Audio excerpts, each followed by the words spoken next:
tenerla en las fábricas, en las entradas de las fábricas, en las entradas de las grandes vecindades. ¿Qué ha dado como resultado este tipo de práctica, este tipo de fe para nuestro país? La leyenda cuenta que le dice supuestamente la imagen a Juan Diego que le construyera un templo allí en el cerro del Tepeyac para que allí fueran sus hijos y desde allí ella pudiera proteger al pueblo de México y que pudiera suplir todas sus necesidades. Bueno, eso dice la historia oficial del relato de la aparición de la Virgen de Guadalupe. Preguntémonos si ha sido así, ¿no? Si hemos sido un pueblo protegido, si hemos sido un país próspero, un país donde hay abundancia, un país donde hay educación, donde hay seguridad, donde hay prosperidad. Ha sido todo lo contrario. Los medios de comunicación se ufanan de que el 80, bueno, ellos dicen que el 90, pero obviamente están falseando las cifras. Dicen que el 90% del país es católico, ¿verdad? Orgullosamente dicen ellos. Televisa hace sus maratones de las mañanitas a la Virgen de Guadalupe y todas estas cosas que ya sabemos. ¿Qué ha sido hasta ahora de nuestro país? ¿Qué podemos decir de nuestro país? En realidad, un país oprimido, un país pobre, un país cada vez más inseguro, un país cada vez más afligido, un país más castigado por su gobierno. Ya no lo vemos llegar por donde lleguen los aumentos, todo esto. El metro, la gasolina, los alimentos. Y hasta ahora, pues, ¿dónde ha estado esa supuesta protección de esta imagen? Pregunto. Esa sería la primera objeción a pensar, ¿no? ¿Dónde ha estado esa imagen 500 años cuando el pueblo de México ha sufrido, durante toda su historia el pueblo de México ha sufrido? Y hoy no es la excepción, no podemos decir que seamos un país libre, como nos dicen en la televisión. Somos un país libre, pues en algunos lugares después de las 10 de la noche ya no puedes salir de tu casa, porque pues es un peligro, ¿no? Visitar la provincia de nuestro país, los pueblos que antes eran visitables, hoy ya no es posible porque el narcotráfico los tiene totalmente en su control. Secuestros, etcétera, homicidios. Para lo que va de este sexenio, Peña Nieto ya lleva 22,000 muertos. Fíjense, va entrando y ya lleva 22,000 muertos. El sexenio pasado terminó con 150,000 muertos, más echémosle otros 22,000 que lleva 172,000 muertos oficialmente en estos años. Y yo digo, bueno, pues ¿dónde ha estado esta protección? ¿Dónde ha estado? Generalmente las personas que se encomiendan a este tipo de creencia, de imagen, pues son las que ocasionan los problemas en nuestro país, curiosamente, ¿no? Ahora bien, a nosotros no nos interesa herir susceptibilidades, nos interesa solamente aclarar un hecho histórico y sobre todo a la luz de la Biblia, ¿qué nos dice la Escritura, la palabra de Dios, de la persona de María, ¿no? Porque en México somos muy dados a, ¿qué podríamos decir? Levantar o casi idolatrar la figura femenina, la figura de la maternidad. En todo el mundo ha sido siempre vista como algo divino. Y lo vamos a ver el origen primeramente de todo el sistema idolátrico del mundo, ¿no? Pero primeramente dice la palabra de Dios con Éxodo 20, verso 3, creo que sería suficiente, ¿no? Para hacer a un lado todas estas creencias. Dice la palabra de Dios: no tendrás dioses ajenos delante de mí. No tendrás dioses ajenos delante de mí. Con esto es suficiente para derribar cualquier culto a cualquier persona, a cualquier figura que no sea Dios. Con esto es más que suficiente. No tendrás dioses ajenos delante de mí. ¿Para qué tendremos que leer todo el Éxodo 20, Éxodo 22, 23, 24? Con un solo versículo podemos entenderlo perfectamente. No tendrás dioses ajenos delante de mí. Pero dice el 4: no te harás imagen ni ninguna semejanza de lo que está arriba en el cielo, ni abajo en la tierra, ni en las aguas debajo de la tierra. Alguna persona en la semana cuestionaba, oye, ¿dónde está el infierno? Le decíamos, bueno, está en el centro de la tierra. La Biblia dice que el infierno está en el centro de la tierra, está debajo de la tierra. ¿Y cómo sabemos que hay vida debajo de la tierra? Miren, ya vio Éxodo 24, dice que no te ves imagen ni ninguna semejanza de lo que está arriba en el cielo, ni abajo en la tierra. Es decir, no se está refiriendo a los anfibios, no se está refiriendo a los peces, sino que nos está revelando que debajo de la tierra hay seres espirituales. Hay seres espirituales y hay espíritus que están dentro del núcleo de la tierra, en ese lugar que nosotros llamamos infierno. Miren, ahí está Éxodo 24, ¿no? Clarísimo. Tenemos que entender, hermanos, que cualquier sistema idolátrico, cualquier creencia idolátrica, pagana, tiene un origen común. Por eso las religiones se parecen entre todas. Todas las religiones se parecen, tienen algo en común. ¿Y por qué tienen algo en común? Porque nacieron en el mismo lugar. Miren, vamos a Génesis 11, vamos a ir al libro de Génesis.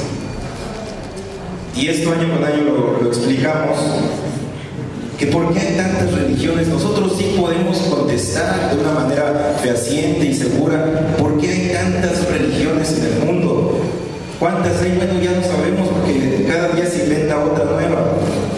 ¿Por qué hay nuevas religiones en el mundo? Bueno, Génesis 11 nos lo explica. Tenía entonces toda la tierra una sola lengua y unas mismas palabras. Aconteció que cuando salieron de oriente hallaron una llanura en la tierra de Sinai y se establecieron allí. Un día se dijeron unos a otros, vamos, hagamos ladrillo y cozámoslo con fuego.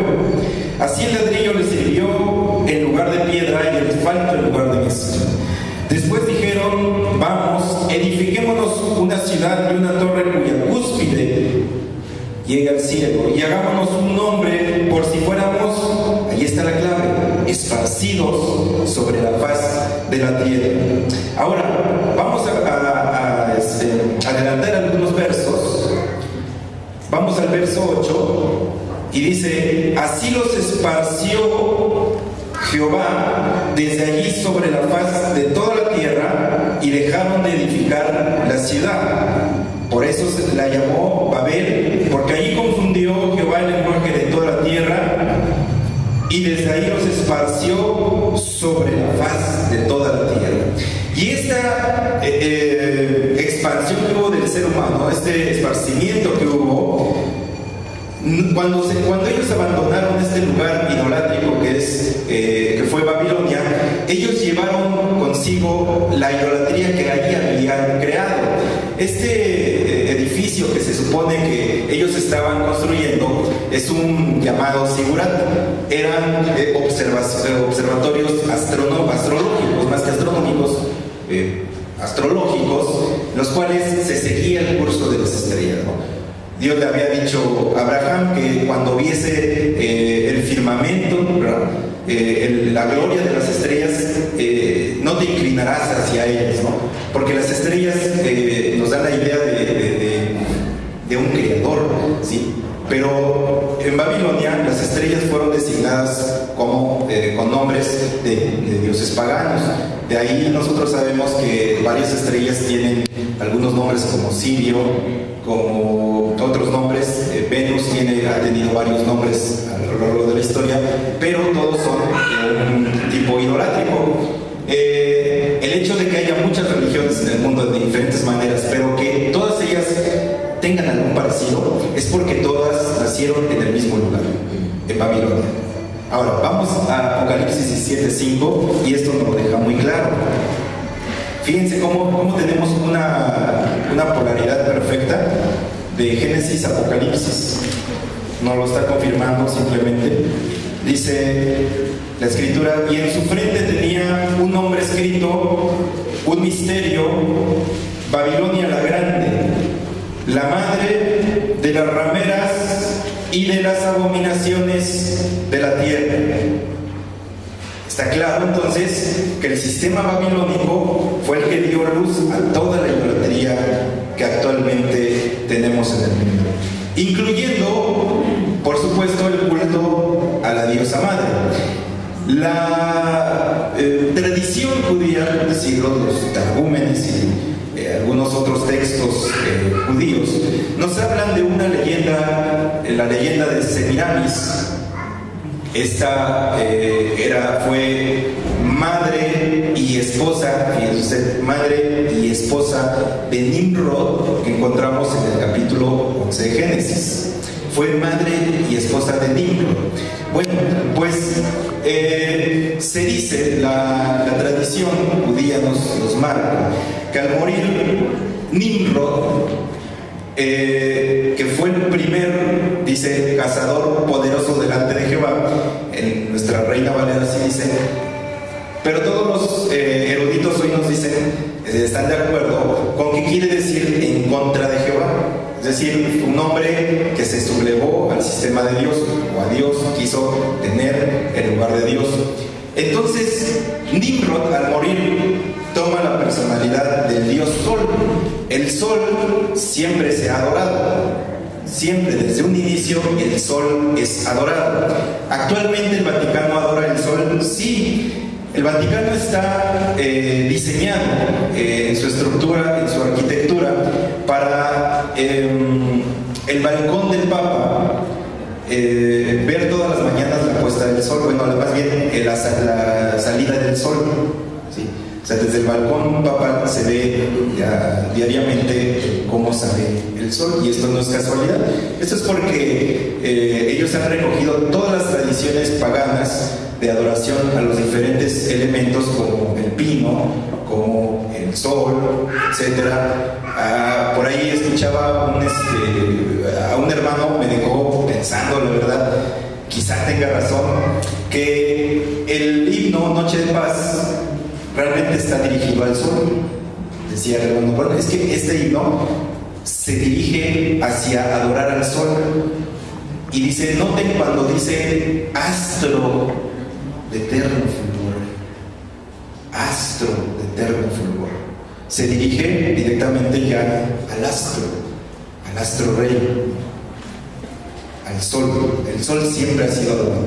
No sé si esto sea cierto o no, pero al menos sí me dejó pensando. Dije, bueno, quién sabe, a lo mejor Noche de Paz tiene una cierta connotación de adoración al sol.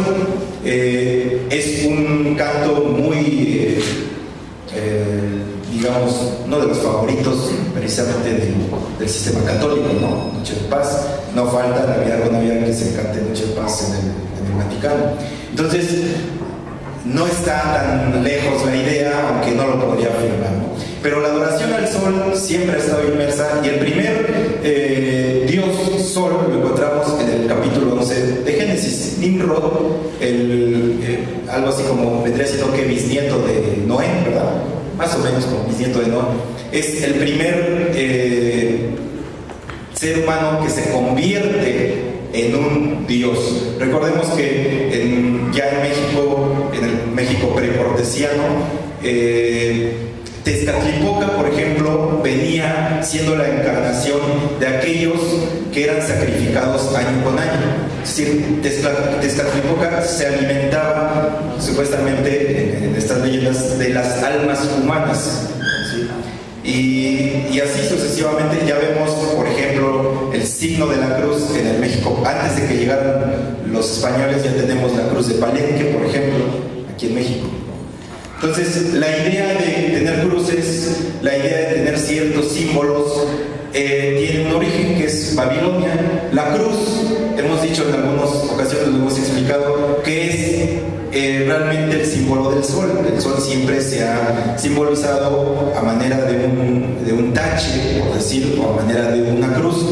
Y lo que hoy se utiliza en la religión popular, lo que utiliza el partido nazi, ¿verdad? Lo que utilizaron los nazis, lo que utilizan los hinduistas, el Dalai Lama, ¿no? Utiliza ese símbolo de la cruz suástica, no es más que la adoración al sol, ¿no? Esa idea de adorar al sol. Entonces, aquí vemos que Babilonia es el origen de todo el sistema idolátrico. Posteriormente vemos que la historia nos da una serie de dioses y de diosas femeninas. Los griegos inventaron cualquier número de dioses, sería imposible aquí numerar una por una. Ahí tenemos en el libro de los Hechos a la diosa Diana, ¿verdad? Que cuando Pablo llega a Éfeso y empieza a predicar el Evangelio, aquellos hombres se enervan porque ellos piensan que Pablo está hiriendo o está atacando a su gran diosa Diana. La diosa Diana era una diosa que tenía muchos pechos, un sinnúmero de pechos, y bueno, en Éfeso pues era casi lo que se adoraba, ¿no? Lo que aquí es la Virgen de Guadalupe, en Éfeso era la diosa Diana, ¿no? Entonces, pues ya vemos que eso de la susceptibilidad hacia una figura femenina hecha Dios, pues no es exclusivo de nuestro pueblo. Ya los griegos tenían esa susceptibilidad, casi linchan a Pablo, ¿no? Y dice la escritura que estuvieron por 2 horas aquellos hombres gritando viva Diana de los Efesios. Entonces ellos se sintieron heridos con el mensaje de Pablo, ¿no? Es que nos quieres quitar a nuestra diosa, la diosa Diana, etc. Entonces la adoración a diosas en Egipto ya estaba perfectamente implantada. Isis, etcétera, ¿no? Tenemos diferentes diosas. No es exclusiva del catolicismo romano, sino más bien el catolicismo romano toma de todas esas religiones antiguas y las convierte y les da nombre aparentemente cristiano. A la diosa madre le llama María. A los dioses paganos, a Júpiter, dice, bueno, ahora Júpiter va a ser San Pedro. Ahora Huitzilopochtli va a ser Jesucristo, decían ellos, ¿no? Y así, realmente ellos solamente cambiaron el nombre, pero la sustancia sigue siendo la misma. Babilonia está detrás de todo esto. Sigamos adelante. Aquí vemos cómo cualquier sistema que usted busque, religioso, pagano, el que usted busque, tiene un origen en Babilonia. Su origen es Babilonia. El que usted guste, el que usted ahorita, si yo le digo, a ver, piense en una religión cualquiera, ¿no? Pagana, y entonces la que usted quiera, incluso los testigos de Jehová, ¿no? Igual tienen su origen en Babilonia. El budismo, que muchos lo estigmatizan como es que ellos sí tienen paz y es que ellos sí esto. En realidad no, en realidad también viene del sistema babilónico. El que usted quiera tiene un origen babilónico. En el México prehispánico teníamos la adoración, por supuesto, nos faltaba a una diosa que era la diosa Tonantzin, exclusivamente de aquí de México, de Tenochtitlan, ¿no? Que quiere decir algo así en náhuatl como nuestra madre, algo así quiere decir este vocablo Tonantzin. Y bueno, esta diosa Tonantzin se adoraba, como sabemos, en el cerro del Tepeyac. Curioso, ¿no? Ahí se adoraba esta diosa Tonantzin, que era la madre de los dioses, ¿no? Algo así ellos la designaban. Por su parte, Hernán Cortés tenía también su propia virgen, como buen católico que era. Él era de Extremadura, era originario de Extremadura, España. Y en Extremadura, España, usted sabe que España siempre ha sido un país muy católico, y cada provincia de España, cada villa, tenía, de ahí viene la palabra, por cierto, villancico, ¿no? Villancicos eran pequeños cantos que se cantaban en épocas de diciembre en las villas de España, es decir, en las provincias. Lo que para nosotros decimos hoy es provincia, para ellos son las villas, ¿no? Entonces, en las villas se entonaban ciertos cantos haciendo alusión a la época de diciembre. De ahí viene la palabra villancicos, ¿no? O sea, son cantos que se entonaban en las villas, ¿no? Pero cada villa tenía su propio ídolo, su propia diosa. En este caso, en el de Extremadura, de España, de donde era Cortés, la diosa, ¿cuál creen que era? Pues la Virgen de Guadalupe, ¿no? Digo, no, falta así. deducir, es muy lógico que era la Virgen de Guadalupe. Entonces, pues cuando llega Cortés a México, ¿qué estandarte trae? Pues el de Guadalupe, pues es lógico, ¿no? Es obvio que trae el de Guadalupe. Los historiadores dicen que algo así como Cortés veía en la imagen de la Virgen de Guadalupe un modo un estandarte para sublevar o para derrocar el imperio azteca, ¿no? No solamente para derrocarlo, sino fue un medio para esclavizar al pueblo Tenochca en este caso, ¿no? Bueno, prácticamente a todo el pueblo que encontraron, ¿no? Fue un medio de esclavitud. ¿Sí? Fray Juan de Zumárraga fue dice la leyenda, que pues fue con quien la Virgen lo manda con Fray Juan de Zumárraga, ¿no? Se le apareció, ¿sí saben la leyenda? ¿Sí? ¿Sí eran católicos? ¿Cuántos eran católicos? Yo no, pero sí me sé la leyenda. Sí, fíjense que hay algo interesante que dicen por ahí, que las personas que no somos católicos sabemos más del catolicismo. A veces también, curioso y triste, dicen que los ateos saben más de la Biblia que los cristianos, y esto es cierto. Un ateo lee más la Biblia que un cristiano. Un cristiano ve la televisión, el ateo está leyendo. ¿A poco no? Sí es cierto. ¿Cuántos podrían decir aquí más de 10 versículos de memoria? Y el ateo, hay ateos que yo he conocido que sí te los dicen de memoria. ¿Sí? O sea, el ateo lee y el cristiano ve la televisión. Esa es más o menos la regla, ¿no? Entonces, Fray Juan de Zumárraga, dice la leyenda, que fue el personaje con el que la Virgen envía a Juan Diego con este hombre, con este inquisidor. ¿Quién era Fray Juan de Zumárraga? Pues era un fraile franciscano. Llega prácticamente al inicio de la conquista. Él era sumamente cruel con los indios, era un inquisidor, era un golpeador de indios. Lo curioso aquí, lo que se nos haría raro, es que como una figura o una diosa tan benévola, tan buena, mandaría a un indito con el peor inquisidor de la historia, o sea, con el hombre que perseguía a los indios. No.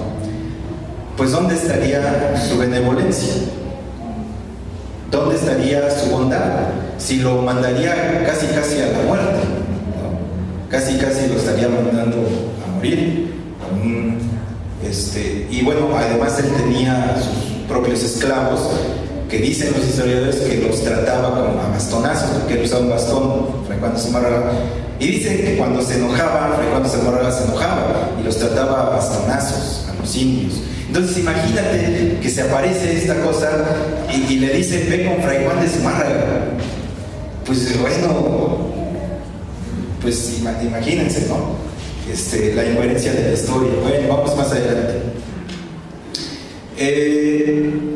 Miren, esto es algo importante. Con esto no lo han podido contestar hasta ahora ya no digo los católicos, nuestros amigos católicos, porque ellos no saben, realmente están en ceros.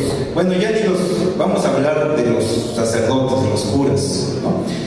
De los historiadores católicos. Bueno, miren, la aparición supuestamente fue en 1531, ¿está de acuerdo? Si se sabe la historia, bueno, fue en que 12 de diciembre de 1531. Bueno, 10 años después de la conquista. Entonces, no tenemos ninguna mención histórica, ninguna, en las crónicas que tenemos en esas fechas de la aparición. No hay ninguna mención sobre la aparición de la Virgen de Guadalupe, ni siquiera en las memorias de Fray Juan de Zumárraga, que era el primero que debía haber escrito sobre el asunto, ¿no?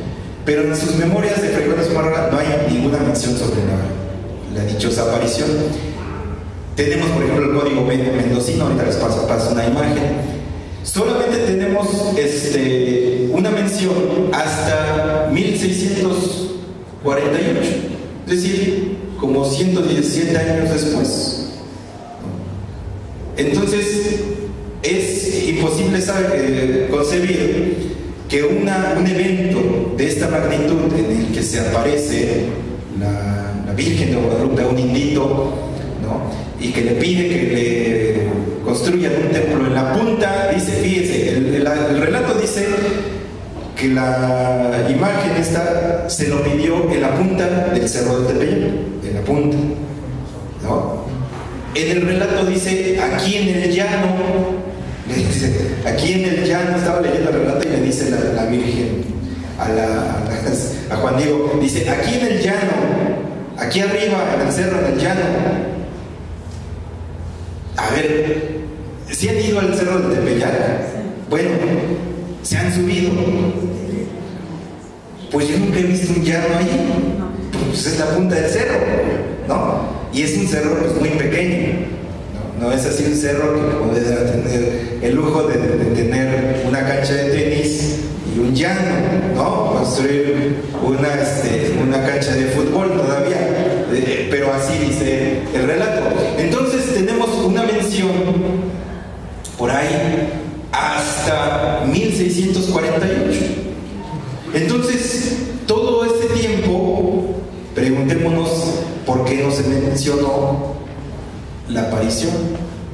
Esto todavía no lo han podido contestar. Bueno, no creo que 500 años después lo vayan a contestar. Si no lo han podido contestar en tanto tiempo, pues menos ahorita, ¿no? Entonces, ¿qué pasó con todo ese tiempo? ¿Sí? Bueno, pues no pasó nada porque no hubo tal aparición, así de fácil. Lo explicamos así, con la pura lógica, ¿no? Bueno, si no hay ninguna mención, pues es porque no hay tal aparición, así de fácil, ¿no? ¿Cuántos vieron ayer en el cielo un platillo volador? Pues porque no hubo tal platillo volador. Pues porque no hay tal platillo volador, ¿no? Pues no hay tal platillo volador. ¿Por qué no mencionaron ellos, los historiadores, los cronistas de Indias, que vaya que había hubo muchos, incluyendo el mismo Fray Juan de Zumárraga? ¿Por qué no mencionaron la aparición? Pues muy fácil, pues porque no hay tal aparición. Y ya, así de fácil, ¿no? Pero bueno, hay más cosas, ¿no? Tenemos esa imagen del Código Mendocino, uno de los más abundantes que hay sobre el México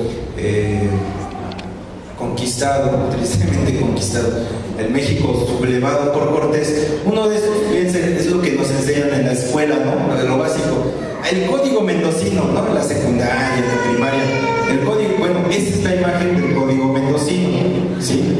Bueno, en muchas páginas, lo hicieron los nativos de aquí, los indígenas, por decir. No hay tal mención. Este código incluso se envía a España como un informe. El rey quería saber qué es lo que estaba pasando y se le envía este código. Son dibujitos de lo que estaba pasando aquí en México. Pues no hay tal mención de la aparición, es decir, de 1531, que supuestamente fue. Este código se envía a España 15, no recuerdo cuántos años después, y no hay tal mención de la aparición. Entonces, pues si no hay tal mención de la aparición, es que no hay tal aparición. Así de fácil, ¿no? Está fácil la lógica. Bueno, aquí vemos otra imagen de Fray Juan de Zumárraga, ¿no? Que ahora hasta la avenida, ¿no? De ahí de la villa se llama Fray Juan de Zumárraga. Y las pobres personas ahí van, ¿no? Ay, Fray Juan de Zumárraga, y sí, que fue, que le dio la señal, ¿no? Que en el ayate se les impregnó y todo esto, etc. Bueno, pues recordemos que él era un inquisidor, él era un perseguidor de los indios. Entonces, imagínense a dónde lo mandó la Virgencita. ¿Dónde lo fue a meter? Ahí tenemos otro detallito que se hizo un poco chistoso, ¿no? Poner la imagen, sobre todo del medio, pues está algo divertida. ¿Y esto por qué lo pongo? Bueno, porque fíjense que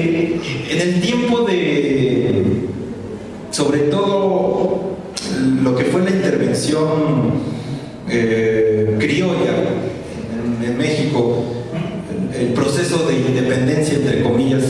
México no es independiente y nunca ha sido independiente y nunca va a ser independiente, no nos hagamos. Bueno, en ese proceso, cada bando de los liberales y los conservadores, cada uno tenía su virgen. Fíjense qué curioso, cada uno peleaba con su propia virgen. Los liberales peleaban con cuál. Nos lo enseñan desde niños, ¿no? ¿Con cuál peleaban? ¿Cuál sacó Hidalgo? Y los conservadores, ¿con cuál peleaban? Con la de Zapopan, ¿no? Que esa virgen realmente era la virgen que más tenía popularidad al inicio. La Virgen de Guadalupe, realmente, si le seguimos el rastro,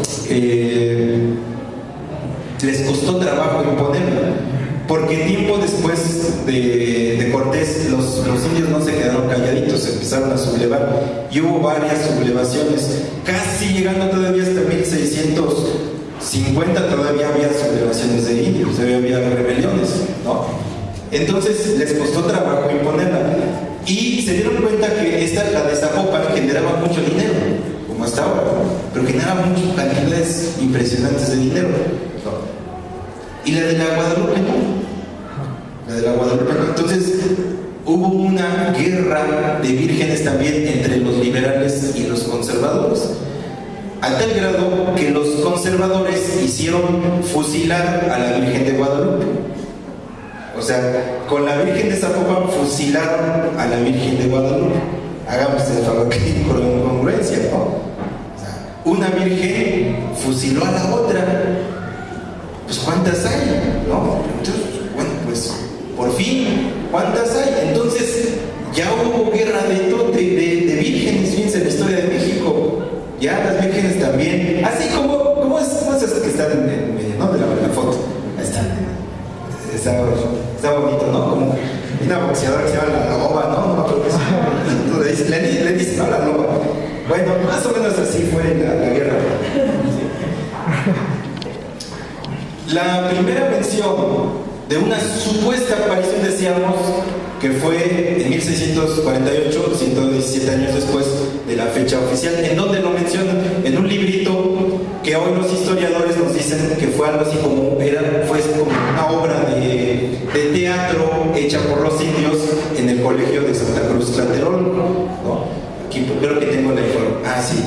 Los expertos determinaron que el libro fue redactado por Miguel Sánchez, un hombre llamado Miguel Sánchez. Ahí, por primera vez en 1648, supuestamente él menciona que se apareció la Virgen de Guadalupe. Bueno, y entonces, ¿qué tenemos de este libro? Que los expertos determinaron que el libro en donde relata la supuesta aparición era de 2 o 3 estilos distintos, y se concluye que es una especie de obra de teatro redactada por indígenas entre 1564 y 1570. ¿Por qué? Porque recuerden que a los indios les enseñaban el idioma castellano, les enseñaban arte en el colegio de Santa Cruz Tlatelolco, que se construye por ahí de 1535, es decir, 4 años después de 1531, ¿no?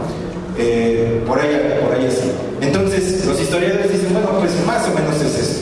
Ahora, ¿quiénes nos dan esta información? Algo importante y curioso, porque los que nos dan toda esta información sobre la falsedad de las apariciones son historiadores católicos. No son historiadores evangélicos, son historiadores católicos. Ahí tenemos a Joaquín García Escalbarceta, fue uno de los primeros que argumenta perfectamente la falsedad y las contradicciones de las apariciones. Es decir, a Joaquín García Escalbarceta lo designa la misma iglesia para investigar si había habido tal aparición, y él mismo determina que pues es una falsedad, ¿no? Joaquín García Escalbarceta, están sus obras, las puede conseguir en PDF en internet. Ahí está el libro de Joaquín García Escalbarceta y ahí vienen sus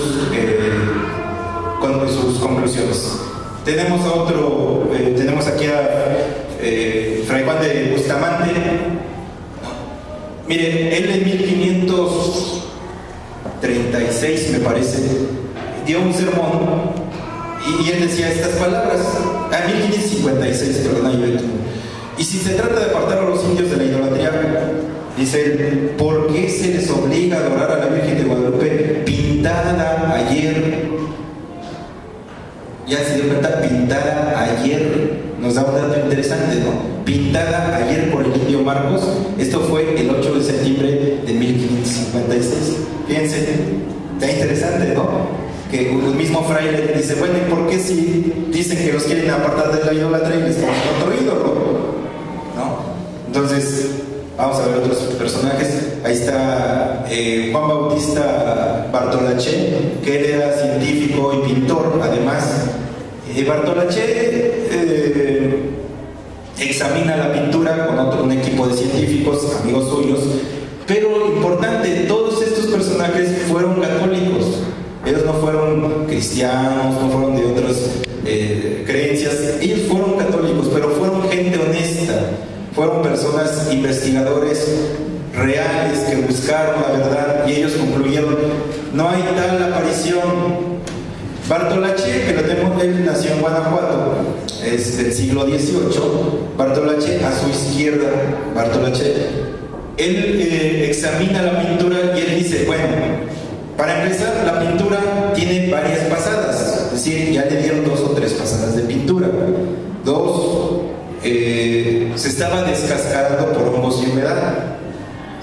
3, el bastidor es de madera, o sea, lo pintaron sobre una base de madera. Y 4, es una, pues no es un ayate burdo, pues, como el que se usaba, sino era una tela muy fina, es decir, las que se usaban para pintar. O sea, yo lo digo porque el relato nos dice que se le impregnó en el ayate, ¿no? Pero Bartolacé dice que no era un ayate, dice que era una tela que se usaba para pintar, ¿sí? Fue una pintura hecha con toda intención, ¿no? Y Fray Servando Teresa de Mier le costó mucho, él también argumenta una serie de contradicciones históricas y concluye que no hay tal aparición. El mismo Fray Servando Teresa de Mier, fíjense quién, ¿sí? Cosa que le costó a él la extradición, le quemaron su biblioteca, hubo una persecución en contra de él, lo trataron de matar, ¿sí? El mismo Fray Servando, ¿sí? Es decir, estamos hablando de personajes católicos romanos, pero que buscaron en este asunto la verdad, ¿no? Ahí dice José Ignacio Bartolacé, dice, la pintura tiene varias capas, no es un ayate, la imagen se estaba descascarando por hongos y humedad. Esto porque la iglesia sigue diciendo, bueno, es que la pintura es de origen, no dice la pintura, ¿verdad? Dice la imagen es de origen divino. Bueno, para ser de origen divino y que pues ya se esté descascarando y que esté mal hecha, Bartolacé también se da cuenta que las manos en realidad estaban retocadas porque eran manos más chiquitas. Hoy se sabe que se toma como modelo a una indígena, bueno, más bien no una indígena, sino a una criolla de por ahí como por 12 años, que tenían 11, 12 años por ese tiempo. Entonces la pinta Marcos Ipactli, tomándola como modelo a una mestiza, ¿no? A una niña de 12 años mestiza. Ese fue el modelo de la guadalupana. Originalmente de esto se da cuenta Bartolacé. Este asunto del tamaño de la pintura, miren, la pintura en sí mide 1,80, tiene 1,80 de altura, ¿sí? Ahora bien, el problema es que ellos dicen, es que se le impregnó en el ayate. Ajá. Entonces, hoy sabemos que el ayate lo usaban por abajito de las rodillas, por ahí abajito de las rodillas. Entonces, la pintura mide 1,80. Para que esto del cuello un poquito abajo de la pintura, Juan Diego tenía que haber medido más o menos 2 metros con 50, casi 3 metros. O sea, caramba, tendríamos aquí, que serán 3 metros, casi llegando, ¿no? La columna, más o menos, casi llegando. Entonces tendríamos un Juan Diego así, sí, o sea, más o menos, por ahí. Nos hubiera ayudado a colgar las luces, ¿no? Sin las escaleras. Nos echaría la mano aquí para adornar, sería de utilidad aquí, ¿no? Sería bienvenido. El asunto es que no hay un registro histórico acerca de su existencia. El problema es que aquí especulamos sobre su altura, pero no hay ni siquiera un acta de bautismo de Juan Diego. O sea, no existe la evidencia histórica de su existencia. No hay por ningún lado. O sea, en realidad no existió, pues, ¿para qué le hacemos el cuento? ¿Para qué le damos tanta vuelta? No existió porque no hay evidencia histórica que afirme que haya existido este hombre, este personaje. No hay tal Juan Diego, no hubo Juan Diego. Y hoy la gente les pone a sus hijos Juan Diego. Pues, de un personaje que ni siquiera existió. Pero ahí está esto, ¿no? El asunto de la altura de Juan Diego. Él tenía que haber medido casi 3 metros, casi 2 metros con 45, 50 centímetros. Imagínense. Y ahora, la historia dice que él iba a pedir los sacramentos para su tío, ¿no? ¿Estamos de acuerdo? Sí. Él iba desde Cuautitlán caminando hasta el colegio de Santa Cruz Tlatelolco, o sea, hasta Tlatelolco, desde Cuautitlán hasta Tlatelolco, iba y venía. A esos 54 años que les dicen más o menos que tenía. Él iba y venía de Cuautitlán se echaba una carrerita, ¿no? Rápido. Cosa de 10 minutos iba a venir. Y entonces la leyenda dice